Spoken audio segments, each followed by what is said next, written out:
বড়লেখা কুলাউড়া আঞ্চলিক সড়কের মর্মান্তিক সড়ক দুর্ঘটনায় যুবকের মৃত্যু হয়েছে। একটি সকাল, একটি স্বপ্ন, আর কয়েক ঘন্টার ব্যবধানে সবকিছু শেষ। জীবনের নির্মম বাস্তবতা হয়তো এমনই। মানুষ ঘর থেকে বের হয় হাজারো স্বপ্ন নিয়ে, প্রিয়জনদের মুখে হাসি ফুটানোর প্রত্যাশায়, কিন্তু কখন যে নিয়তির সব হিসাব বদলে দেয় তা কেউ জানে না। জুড়ি উপজেলার কচুরগড় এলাকার যুবক আলী হোসেন আজ ঠিক তেমনি একটি স্বপ্ন নিয়ে সকালে নিজ বাড়ি থেকে বের হয়েছিলেন। জরুরি কাজের উদ্দেশ্যে এসেছিলেন বড়লেখায়। পরিবারের মানুষদের বলেছিলেন কাজ শেষ করে ফিরে আসব, কিন্তু সেই ফেরা আর হলো না। দিনের কাজ শেষ করে দুপুরে বাড়ি ফেরার পথে রওনা দেন তিনি।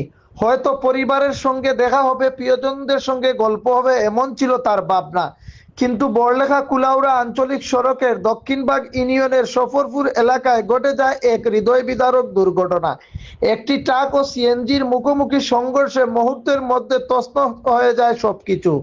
বিকট শব্দ, চারিদিক থেকে ছড়িয়ে পড়ে আতঙ্ক আর মানুষের ছুটাছুটি।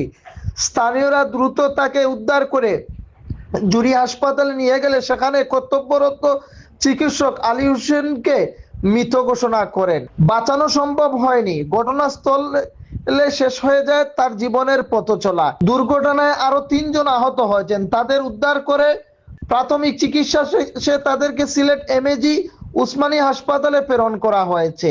একটি দুর্ঘটনা শুধু একটি প্রাণ কেড়ে নেয় না, এটি ভেঙে দেয় একটি পরিবারের সব স্বপ্ন, সব আশা, সব ভবিষ্যৎ।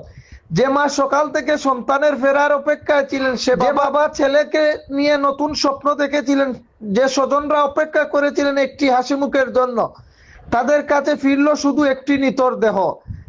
আজ কচুরগড় এলাকায় সুখের ছায়া, স্বজনদের বুক ফাটা কান্না, প্রতিবেশীদের নিঃশব্দ দীর্ঘশ্বাস, আর প্রিয়জন হারানোর অসীম বেদনা যেন সবাইকে স্তব্ধ করে দিয়েছে।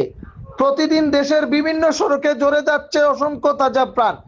একটি মুহূর্তেই অসতর্কতা, অতিরিক্ত গতি কিংবা নিয়ম না মানার কারণে চিরতরে নিভে যাচ্ছে কত পরিবারের আলো। নিরাপদ সড়ক নিশ্চিত করা আজ শুধু একটি দাবি নয়, এটি সময়ের সবচেয়ে বড় প্রয়োজন।